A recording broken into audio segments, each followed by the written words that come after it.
Imad dalam membatalkan nasab Alawi, ya, itu merujuk pada pendapatnya tokoh Wahabi, ya, yaitu Syekh Muqbil bin Hadi Al-Wada'i.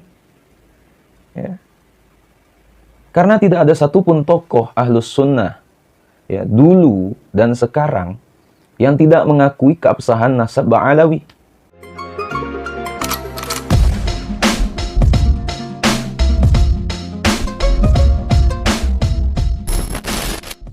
Bismillahirrahmanirrahim. Alhamdulillahilladzi an'amana bini'matil imani wal islam. Wa nusalli wa nusallimu ala khairil anam sayyidina wa maulana Muhammadin wa ala alihi wa sahbihi ajma'in, amma ba'du. Asabiku semua yang dirahmati Allah Subhanahu wa taala. Ungkapan Rais Am PBNU pada waktu yang lalu, ya, bahwa golongan Imad ini, ya, seperti golongan Wahabi, ya, ternyata bukan ungkapan tanpa dasar. Ya, banyak sekali kemiripan-kemiripan antara keduanya. Yang pertama, Wahabi muncul memecah belah sesama umat Islam. Imad pun muncul, ya, memecah belah antara kiai dan habaib. Memecah belah antara sesama anak bangsa. Sebelum adanya fitnah Imad ini, kiai dan habaib duduk begitu indah dan bersama-sama membangun bangsa. Ya. Hal ini bisa kita lihat bagaimana kebersamaan antara dua tokoh sentral, yaitu Allahyarham Mbah Maimun Zubair dan Habib Lutfi. Ya. Kemudian lagi, ideologi Wahabi. Setiap sesuatu yang tidak dilakukan oleh Nabi SAW dinilai bid'ah dan sesat. Ideologi Imad, setiap nasab yang tidak disebutkan dalam kitab-kitab yang ia jumpai dianggap batal dan tidak ada. Ya. Asabiku semua, padahal, ya, menurut para ahli nasab tidak demikian. Ya. Dan kaidah ilmu itu berkata, tidak menemukan bukti bukan berarti sesuatu itu tidak ada. Ya. Kemudian lagi, keras kepala dan angkuh. Ya. Wahabi, ya, beranggapan bahwa yang berbeda dengannya dianggap ahli bid'ah. Bahkan dianggap tidak sah imannya. Sekalipun ulama-ulama besar dan masyhur. Ya. Mereka menganggap bahwa umat Islam, ya, sebelum mereka, ya, imannya belum sempurna. Ya. Imad berkata, sekalipun ulama sedunia berfatwa menetapkan nasab Alawi, ya, saya tetap membatalkannya. Ya. Kalau ada kitab di bawah abad ke-9 yang menetapkan nasab Alawi itu, ya, menurutnya, ya, dijamin palsu. Ya, sahabatku semua, ungkapan-ungkapan semacam ini hanya keluar dari orang yang angkuh dan keras kepala. Ya. Kemudian lagi, Wahabi menggaungkan kembali pada Al-Quran dan Sunnah. Namun, menurut cara mereka sendiri. Ya.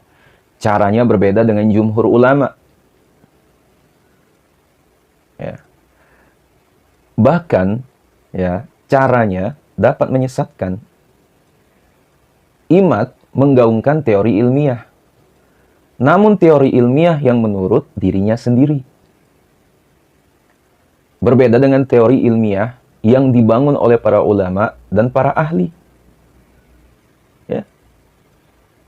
Ya, sahabatku semua rahmati Allah, hal semacam ini dalam dunia keilmuan, ya, biasa disebut dengan istilah perkataan yang zahirnya benar, ya, tetapi maksud yang diinginkan adalah kebatilan.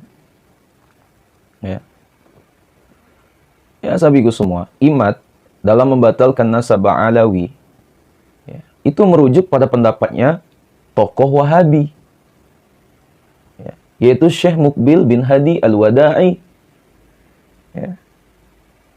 Karena tidak ada satupun tokoh Ahlus Sunnah, ya, dulu dan sekarang yang tidak mengakui keabsahan nasab Ba'alawi. Ya. Adapun Wahabi, mereka bukan saja membatalkan, melainkan juga meragukan, ya, dan berseberangan, ya, memerangi Ahlul Bait keseluruhan. Ya, na'udzubillah.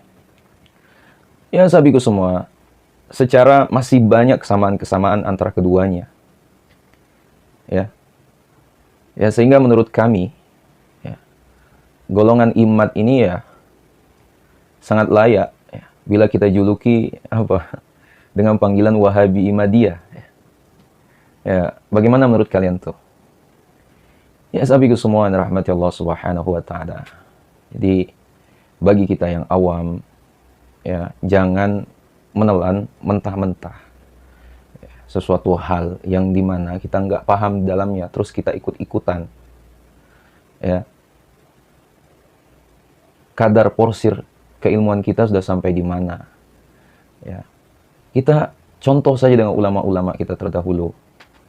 Ya, seperti Syekh Nawawi Al-Bantani, ya, kemudian Syekhuna Khalil Bangkalan, ya, kemudian lagi bagaimana Aba Guru Sekumpul Kiai Haji Muhammad Zaini Abdul Ghani, ya, beliau luar biasa sekali kedekatannya dengan para sayyid, ya, luar biasa sekali dekatnya dengan para habaib, ya, walaupun sebenarnya beliau pun juga ada darah zuriat, ya, tapi beliau Aba Guru Sekumpul itu luar biasa sekali. Kita lihat saja waktu kedatangan Al-Habib